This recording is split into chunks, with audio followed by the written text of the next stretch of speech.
inside of the trailer.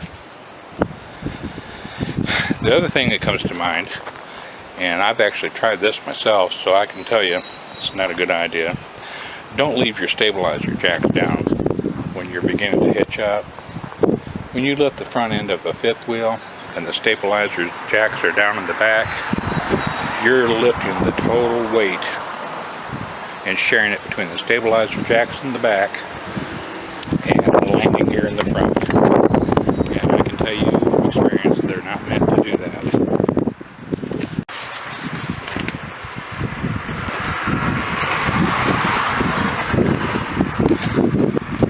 Okay, so we all know that we have to get the trailers ready for winter, but now it's come that time of year where we're going to start looking at getting ready to go out and start our camping season.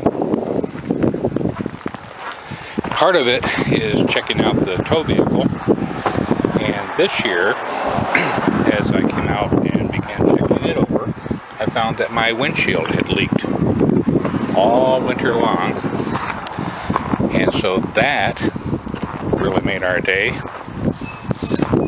and I didn't get the process filmed, but we did manage to get the windshield replaced earlier this week, so that's been resolved.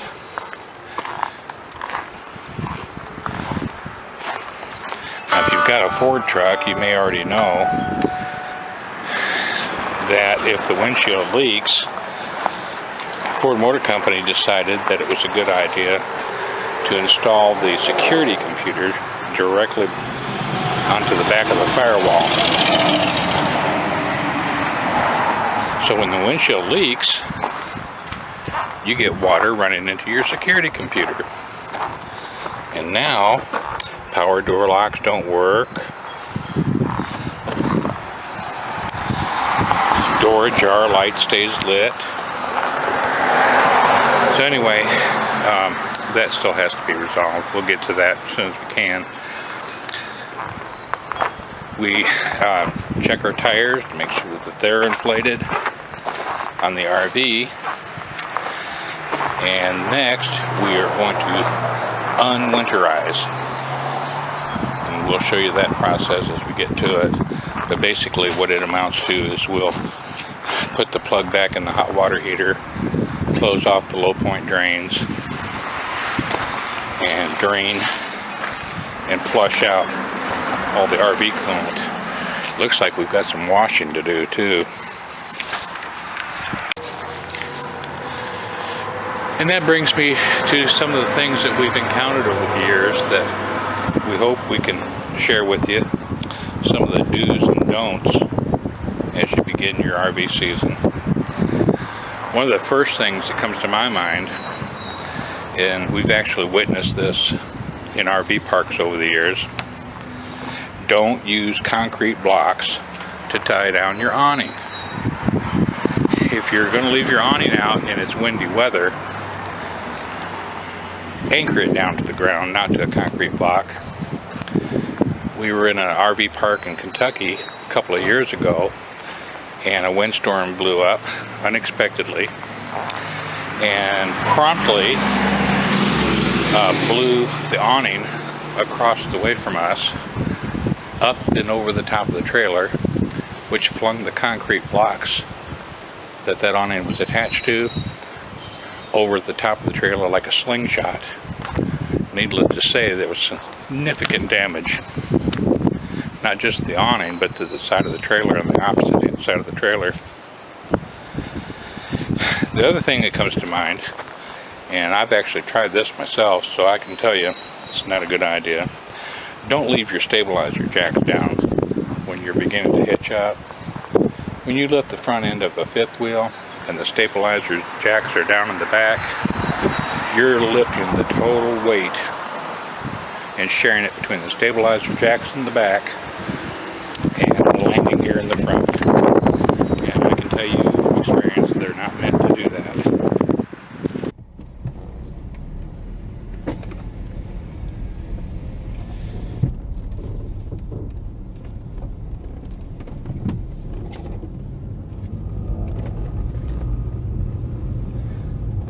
We're still early you want to go to the Lincoln's boyhood or birthplace, whatever that is, and take video of that, put it on. Well, I guess we could, but you probably didn't realize that we're recording right now. So is there anything else you want to say?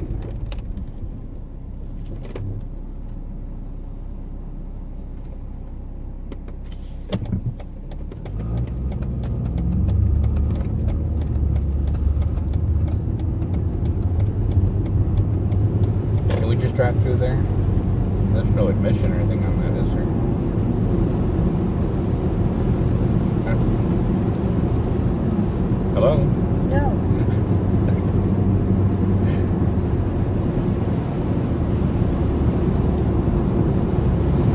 We're going to go check out Lincoln's boyhood home. It's just up the road here, and it's such a beautiful day. As we go, we'll relate some of the other things that we've gotten into that might be something that you can avoid by learning from our mistakes or my mistake. You know those gas stations you pull into nowadays, the big modern ones that when you pull in, your nose is actually facing the building at the gas station? Those are probably great for fitting lots and lots of passenger cars in, but they are not worth a hoot when you're pulling a big RV.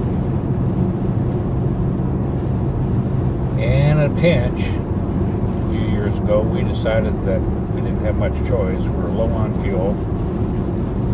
Driving a vehicle that didn't have a very big gas tank and didn't get very good gas mileage either. So we were kind of in a pinch, and I pulled in one of those gas stations. Everything was wonderful. Keep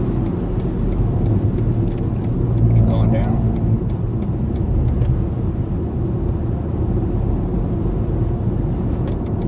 I've got my navigator on board. Everything was wonderful as I pulled off the road and into that parking lot, and realized that all the pumps on the outside were full. And so I needed to pull back around and go back out. When they say speed hump in here, they mean it. And I didn't pay nearly close enough attention as I was rounding those pumps. And some poor woman was parked at that corner pump. And she was inside paying her bill when I ran over the hood of her car with my trailer. It wasn't a real pleasant experience for me, but it didn't make her day either. This is a beautiful park. That big stone edifice back there, that's part of the Lincoln boyhood home. And inside that building, you'll find a log cabin that's been preserved that represents the house that Abraham Lincoln grew up in. Wow. This park also has, oh look here, it has some Abraham Lincoln lookalikes. This park also has a spring house that's down in a pit, I guess is the best way to describe it. You actually go down some steps into a hole in the ground, and the spring is at the bottom. And I've been over here at this park when it was nearly 100 degrees outside and humidity that you just almost swim through. And you climb down them steps to that spring, and it's got to be 70 or 75 degrees down in there. It just feels wonderful. Beautiful, clear, running water coming bubbling up out of that spring. So if you're ever in central Kentucky, you might enjoy visiting Lincoln's boyhood home. The steps leading up to the building also is the same amount of steps as what he was the president. Interesting fact. Speaking of being on the road, have you ever carried extra garden hose with you when you went camping?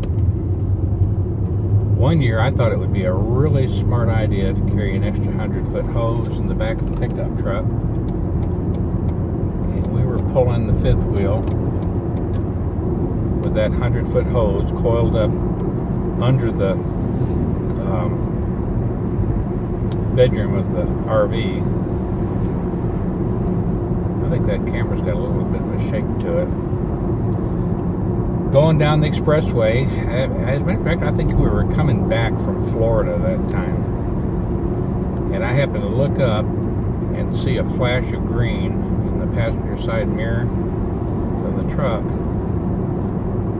And as I continued to watch it, it became obvious that it was something hanging down beside our RV. So I pulled over on the side of the road, and it turns out the wind had got up underneath that hose and lifted a section of it out of the back of the pickup truck, and it was unreeling out the back of the pickup truck, behind and beside. I don't know how in the world it was doing it, but I was dragging probably half that hose down the highway. Needless to say, I think it scuffed some holes in it that made it pretty well useless. But be careful if you're putting something light in the back of the pickup truck, especially if you're towing a fifth wheel. I think there's some air pressure issues in the back of your truck caused by the fifth wheel that may actually increase the likelihood of blowing stuff out. But that was not a fun thing, reeling that hose up on the side of, I think it was I-65 I was on.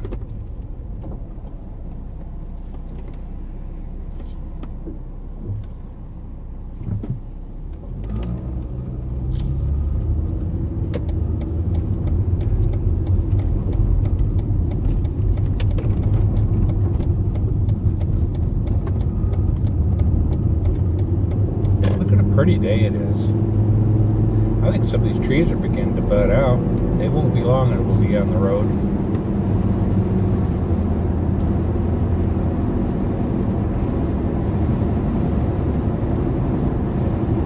One thing you might want to watch too is when you're on your trip and you're using GPS to find your way,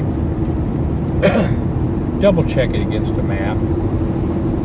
We went to the UP of Michigan. Oh, this is years ago, probably 10 or 12 years ago, and our GPS routed us to where it had us turn on a road that I actually had my doubts about as I was making the turn. But, you know, GPS, it ought to know, right? Well, as we went down that road, little narrow gravel road, headed for our campground, it began to get narrower. It had ditches on each side with no turnoffs. Finally, probably 5 or 6 miles up that road, gravel stopped and it became dirt. And by then I had already started concentrating on finding a place to get turned around because we were pulling a trailer.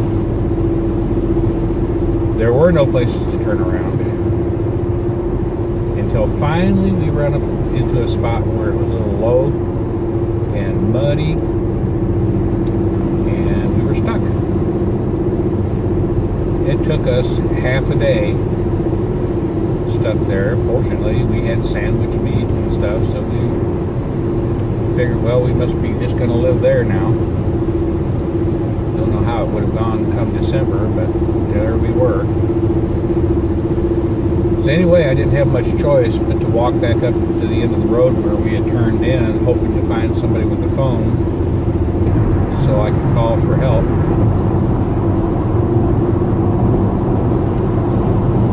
make a long story short, turns out the highway department sent a dump truck up through that road doing service on that road, and they were spreading gravel and scraping out high spots and stuff when they run across us. We were sitting there blocking the road that they were trying to service. But those guys rallied to our aid, and they hooked to us in the back and pulled, and I drove backwards, I don't know, 4 or 5 miles at least to get back out of that spot. So turns out that road went to a beaver dam where that road ended, and we would have had a nice spot on the lake if we hadn't got stuck. So anyway, double check when you're using your GPS, kind of look at your route ahead of time to make sure you're not going to have any surprises come up.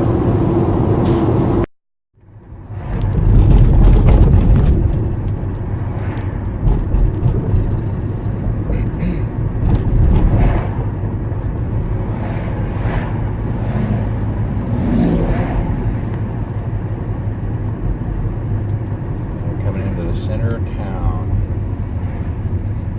Kind of watch as we round the square, see if you can spot the cannonball from the Civil War embedded in the side of this blue building over here as we come around the corner. See it? It used to have an arrow pointing to it. Still does. It was a black arrow pointing to it. This is a neat little town. First time we came here was back in 1980 or 81, something like that, and I think the population then was 7,000 or 8,000. Since then, this town has grown to, I think, something like 25,000 people. Amazing growth.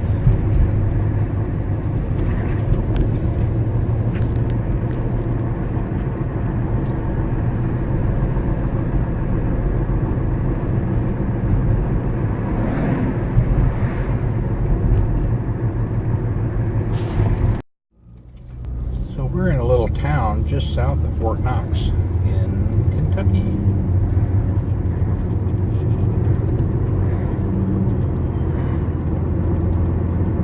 Beautiful spring weather makes me ready to get out there. Several years ago, I decided we needed an oil change just before we headed to Florida that year. That's the year, well, that's not going to stay there. That's the year I found out that 2 gaskets, O-rings, seals, whatever they're called, on an oil filter is not better than 1.